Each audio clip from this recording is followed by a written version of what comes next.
This film presents 12 songs from the dance opera. The songs are interleaved with interviews with some of the artists involved. And the recording of the songs took place on June the 10th, 2007, at the Loft Recording Studio, Crouch End, in London.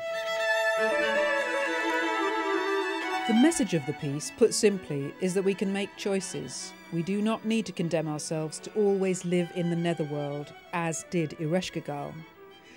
Inanna breaks the law of exchanging lives, upper for lower, and creates the law of sharing lives, upper and lower. She does this after her own return to life, having died in the netherworld. She revives and recognises her own power in touching the darkness. She finds the equilibrium to offer solutions with hope, not fear as a result.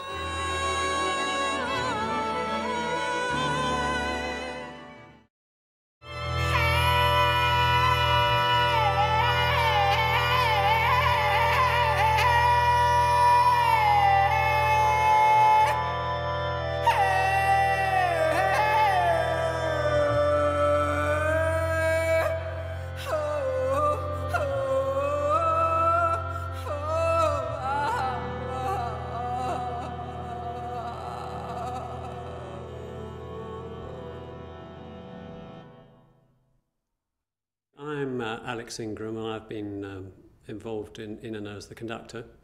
And I'm an opera conductor. I also conduct a bit of ballet. And I suppose I've grown up absolutely through the classical opera process.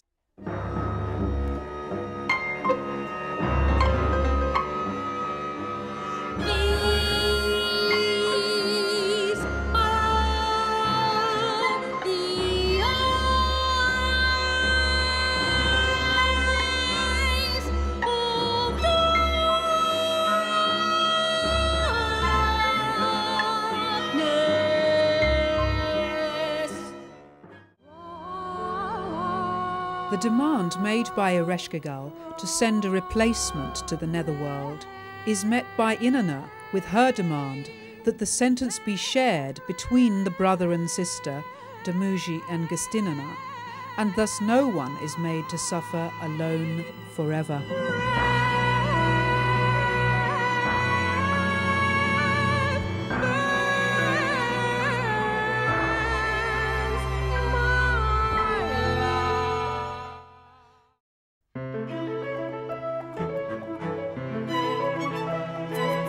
The farmer will plant his seed. In due course, I know he will. And leave you.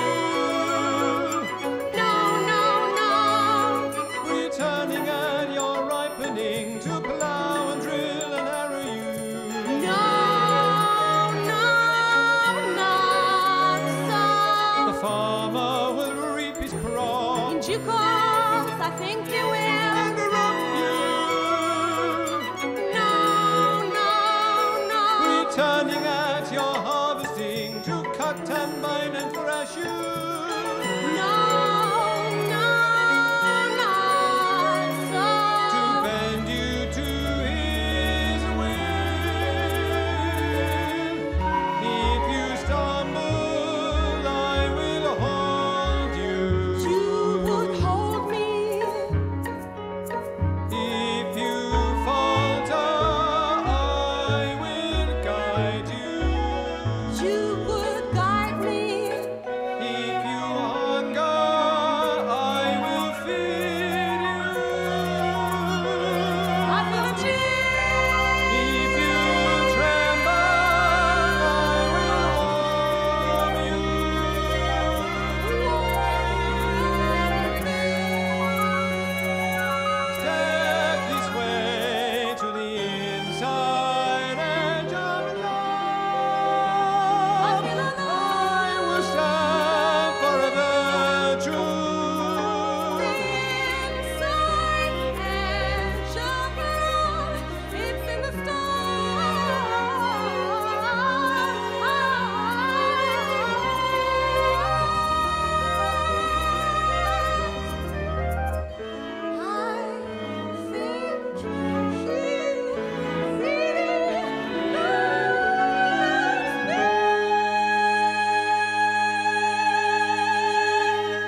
is Maria Jarladottir, and my musical background is more from sort of an improvised music source blended with world music and jazz. I'm trained within jazz. My name's Mari Angel.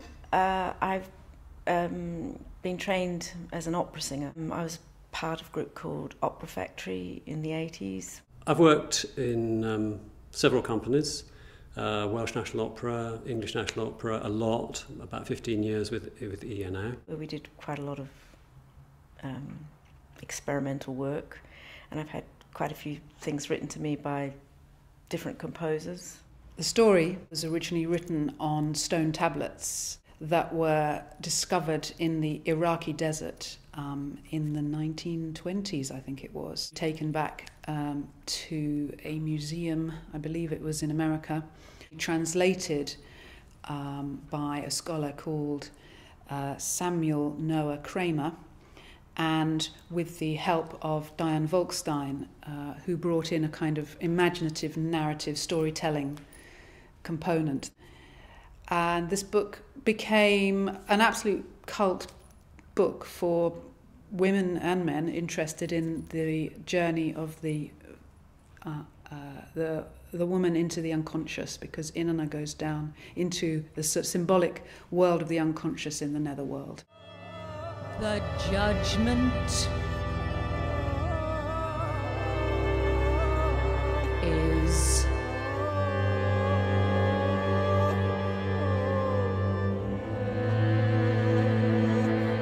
death.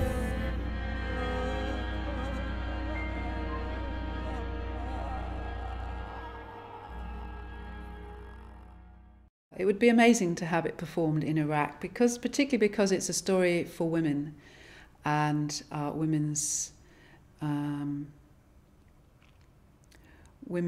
individuality. Sumer was an earthbound feminine culture, and Inanna was the political and spiritual head of Uruk in the south, close to Basra.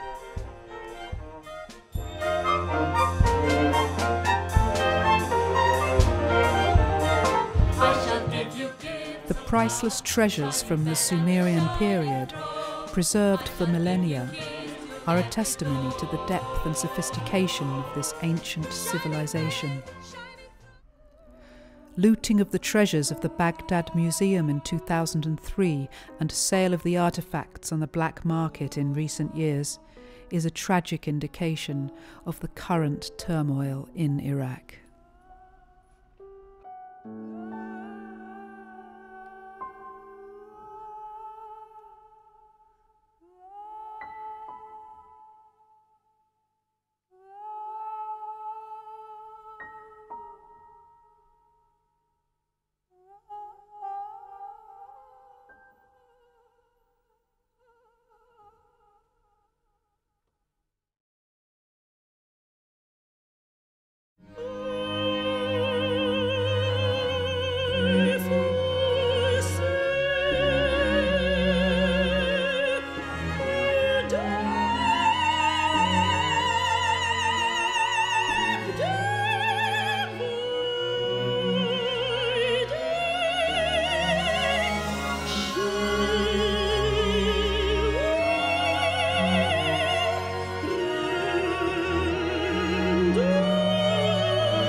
The piece is really, in one way, it's an extended song cycle.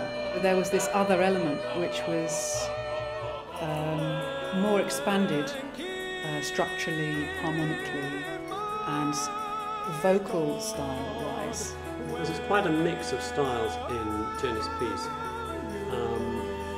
which she manages incredibly successfully.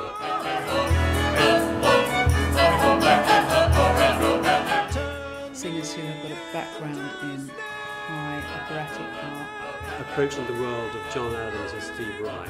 in the world of music theatre and musicals. And high. World music, especially the Middle Eastern sort of flavour of the improvised, the free voice music. Well, there's one part which is called the free voice part.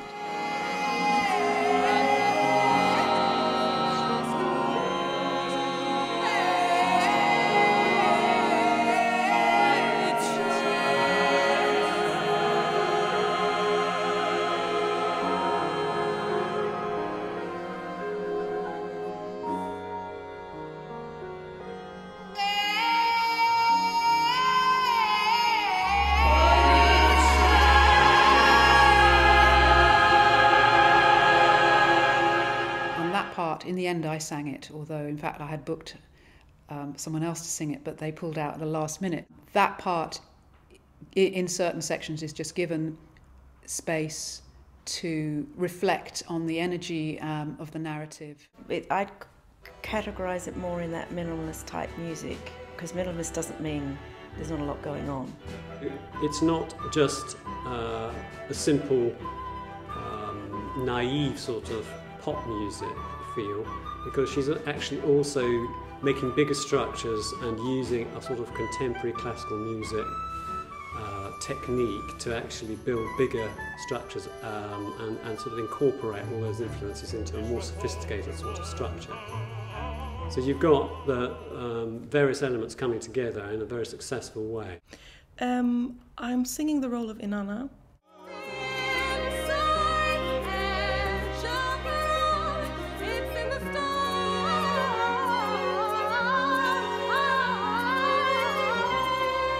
I thought it sounded really interesting, so I fancied to come along and challenge myself.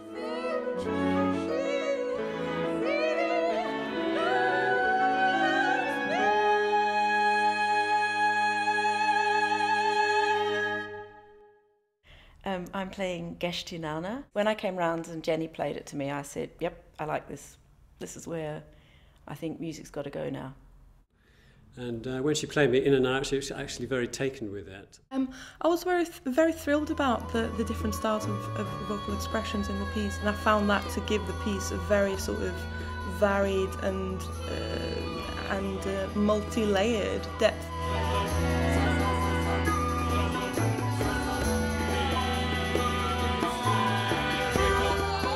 So it was performed in 1992 at the ICA.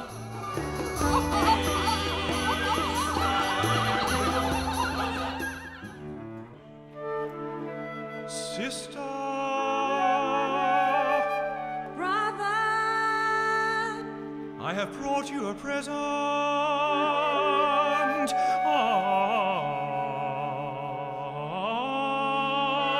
woe to my brother. I have brought you your bridal sheet.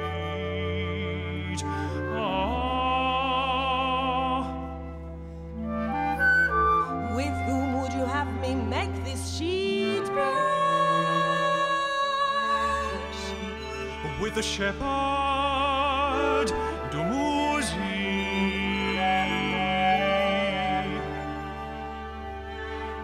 A shepherd is a nomad. A shepherd is cold. I prefer a farmer. Choose Dumuzi.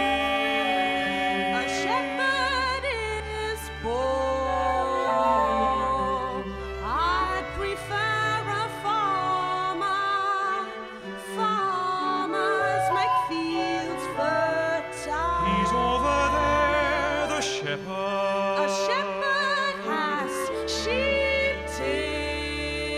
take a second alone. I prefer a farmer. Farmers make fields fertile. Farmers feed fine cities. Wool scratches my skin. In the winter, Farmers grow fair flax and flax. shepherds are part of our traditional way. I prefer a farmer. See him watching Farmers are modern people. with his sister.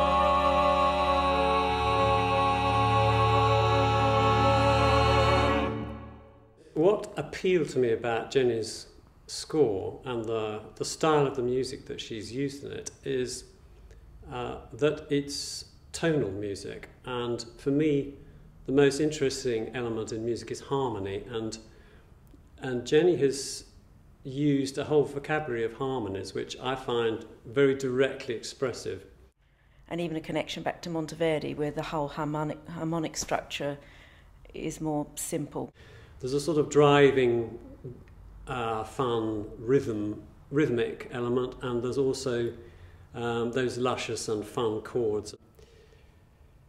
I was very pleased to find that that she'd sort of bypassed or skipped over the sort of over-cerebral, intellectual, atonal style of contemporary music and returned to a sort of natural, visceral, tonal, expressive type of music. And that's what really drew me to the piece. And I enjoyed it even, all the way through conducting it, putting across that sort of really natural, expressive element. It's not used up at all, and it never will be, those vocabulary chords. Because you can just slap down your A major, share my joy, and just going around those chords and then repeating them is enough for me.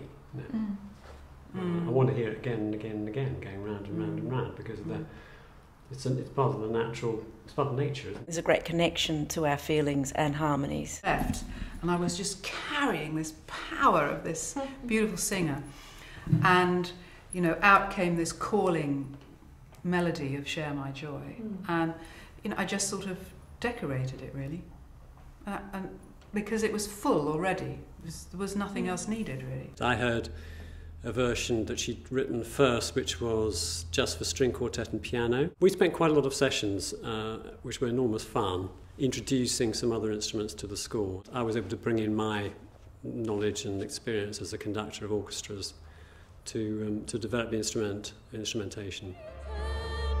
Inside, out. The piece opens with a confrontation between the god of wisdom, Enki, and the goddess of the netherworld, Ereshkigal.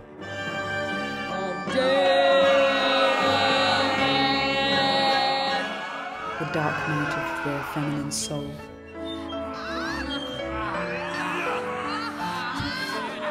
A sort of unresolved battle between the world of the day and the world of night, or the world of the conscious and the world of the unconscious.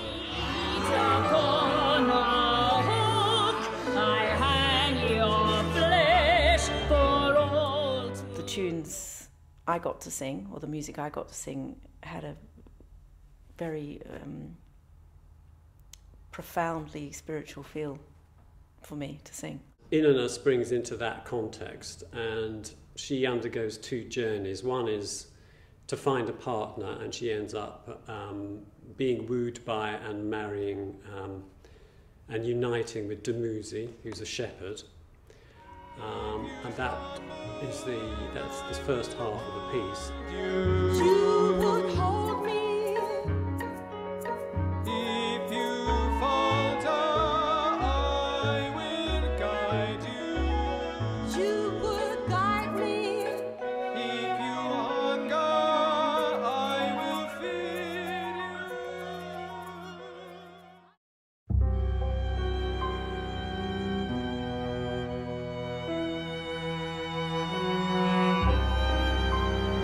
Wrong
judgment is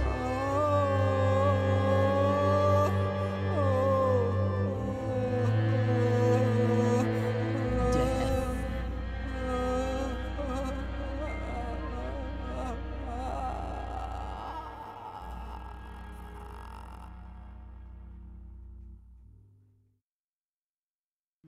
And then there's the descent afterwards.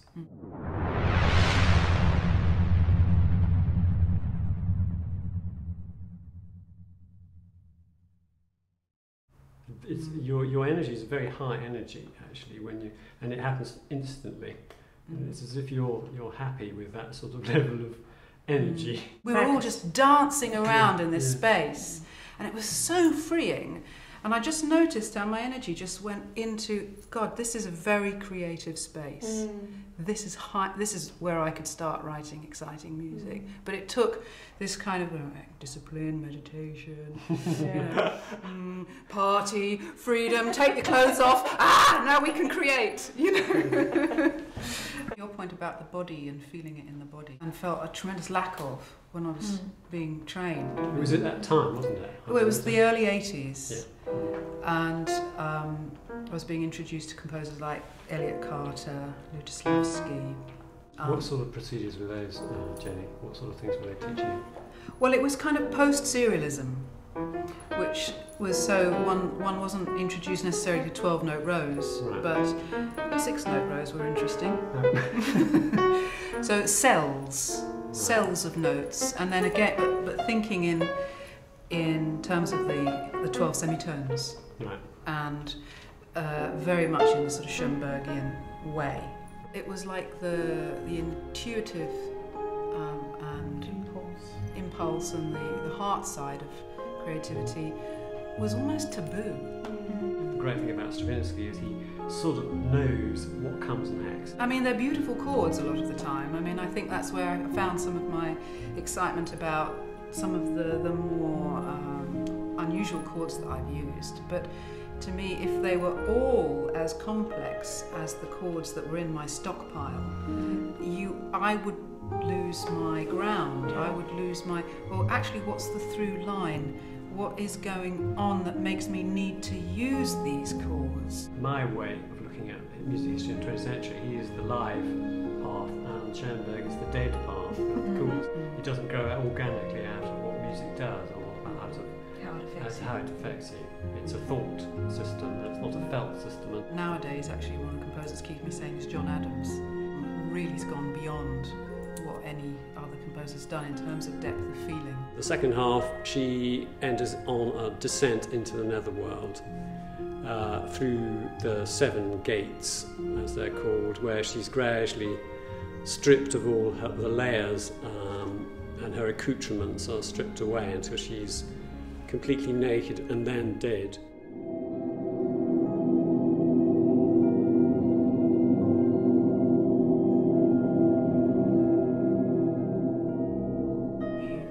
If you really delve down deep, there might be anything there. If you go, a lot of people are afraid, if you go down into this darker place and to try to draw up something like authentic from within the depths of you, people, as you say, are frightened there's going to be nothing there. Yeah. Or that it might be too heavy to deal with. Or Exactly. that it might be too much. Or they might go mad. Or they might go... Yeah. It is really dealing with, if you like, the sort of untamed part of ourselves.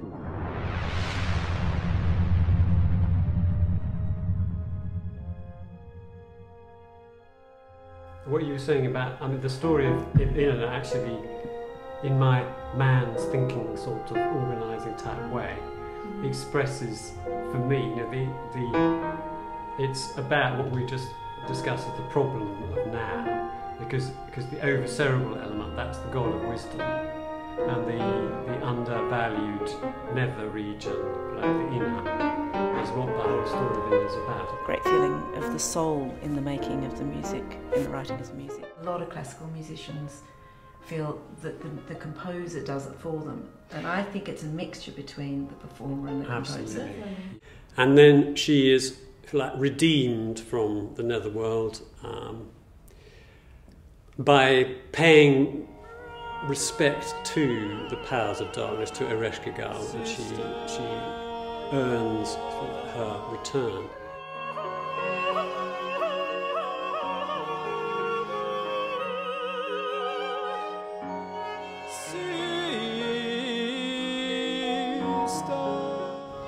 Somewhere there's this sort of analytical part of my mind that's at work, and a sort of an awareness of structure and so forth, but it just doesn't dominate. It's there to serve something else, and the something else is soulful or personal. That you're breaking down the sort of man world of composing. Yeah. I mean, I don't know.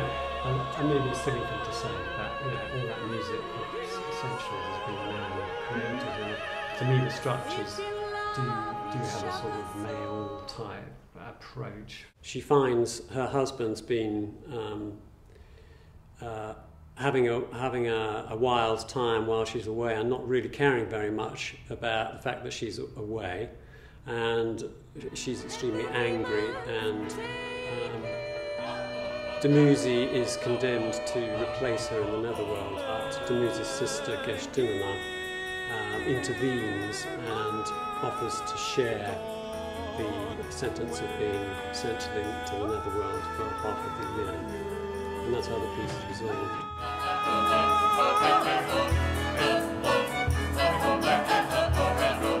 Turn me into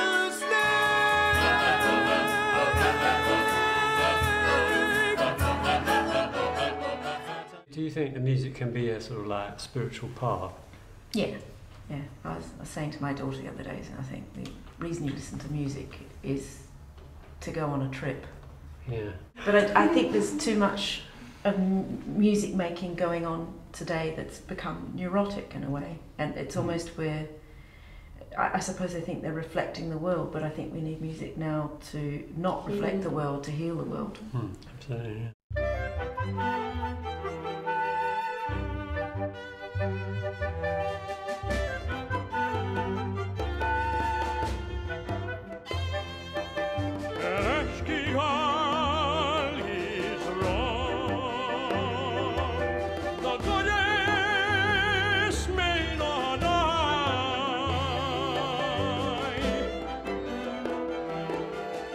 Inanna must light our land.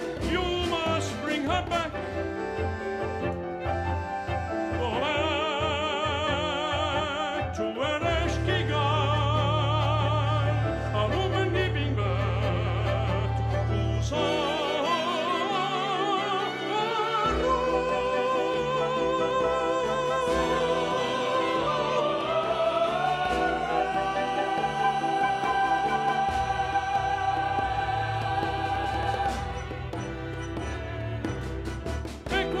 concern, all the earth starts to turn.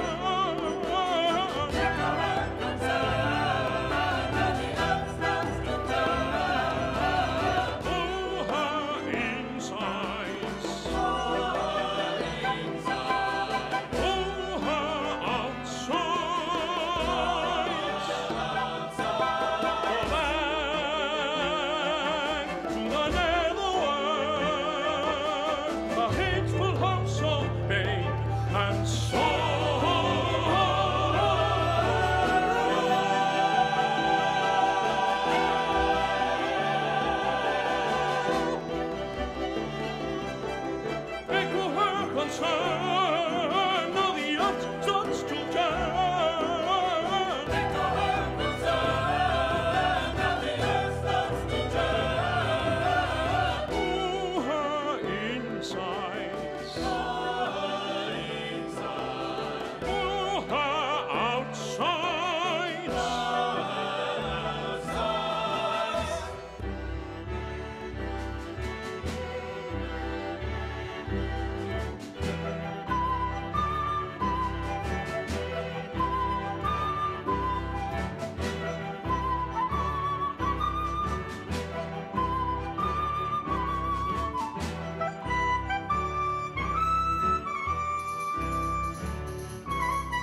rotten fruit.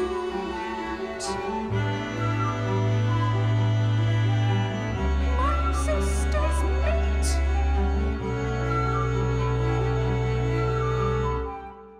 Very well. I'll have a cent. Now buzz off. Interesting that Maria and Mari coming from two opposite directions into this middle space that Jenny's created in the piece. I went and worked with the Roy Hart Theatre, which is this voice laboratory.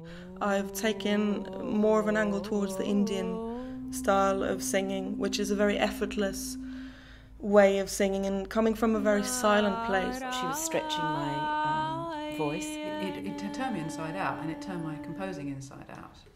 I'm still clinging on to a lot of quite raw expressions in the work that I do improvisationally, using extended voice techniques and a lot of sound exploration and noise exploration. It's rhythmically strict, but it's also, you can break the rules slightly within the rhythm, and to me I find that quite liberating and exciting. Using gravelly sounds and guttural sounds and high squeaky sounds, but they are coming from your relationship with movement.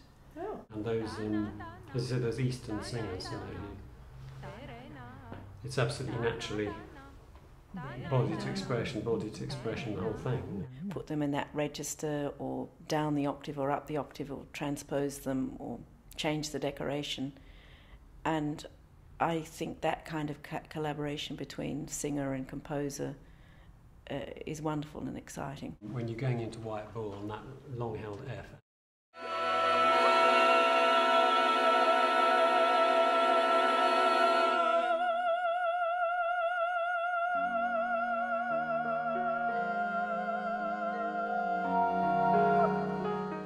and you go through about 3 different versions of that F as the music changes from that very agitated, then you're holding it, and then another chord comes in and your voice sort of like turns and changes and moves slightly. And the composer should just be the etching for you to play on. I needed to be very on the ball and follow the written music as it was, which is a quite difficult experience for me. A lot of classical singers are completely cut off in my head. When they learn the notes and they put the sounds onto the notes, and it's all chosen and maybe beautifully turned, but it's not connected. Heady, there's that danger in classical music and in good old traditional classical music. That's why there's a danger it doesn't connect with ordinary people, if you like, people who don't know about classical music. The empty space. At the moment, the realisation of this project is a bit like an empty space, because it's full of potential. A new creative space is ready to be filled with the dancers, the singers, the design and the musicians, who will all go to make up the stage performance of this dance opera. I've not worked with like having a conductor and being part of such a big ensemble before, so that was very exciting and very nerve-wracking as well. Yeah.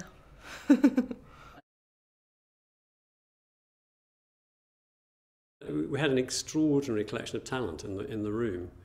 It wasn't a lot of overdubs and separation. The core of it was the Smith Quartet. With the shepherd and some other maverick, highly skilled performers. A shepherd is a nomad. A shepherd. The ambience up in this amazing flat over Crouch End was going to be a really positive part of recording it. Choose to lose We rehearsed for 6 hours with various groups of people on the Saturday, and then on the Sunday we had 6 hours, 2-3 hour sessions actually attempting to record about 40 minutes of the music. I think it got a lot of concentration and a terrifically positive result actually in the end.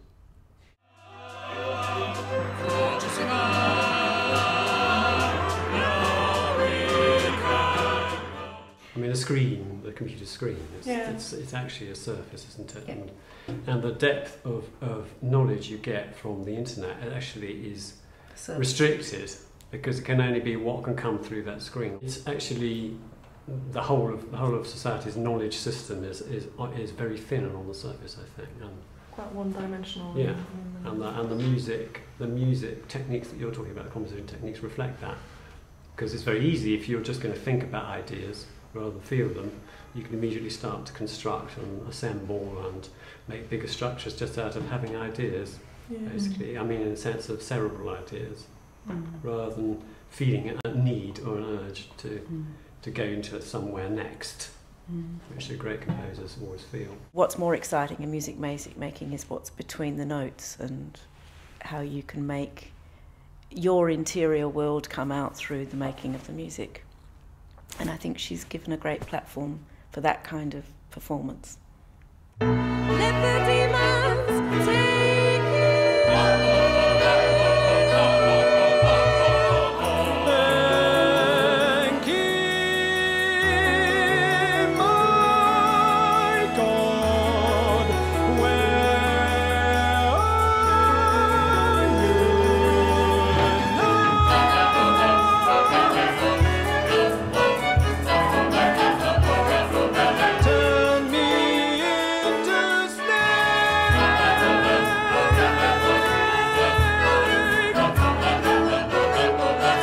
Slide and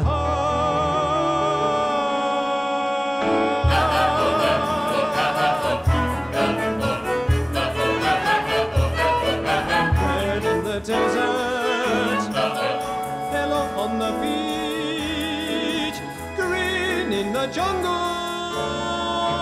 He's a snake, snake, kill the snake, snake, kill the snake, snake. No gazelle, he'd like a gazelle. He'd like a gazelle.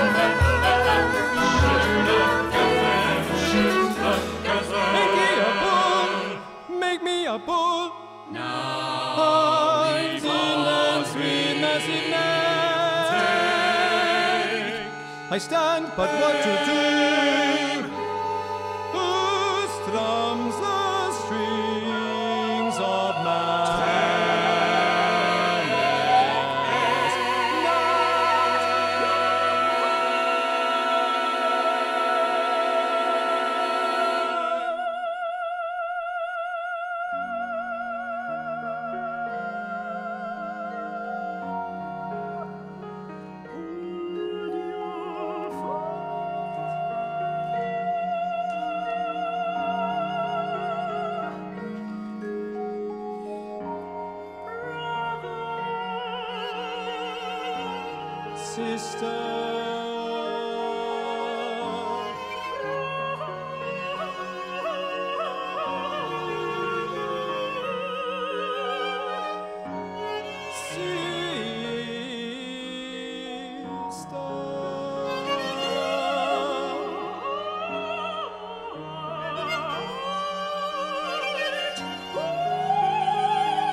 Share the center.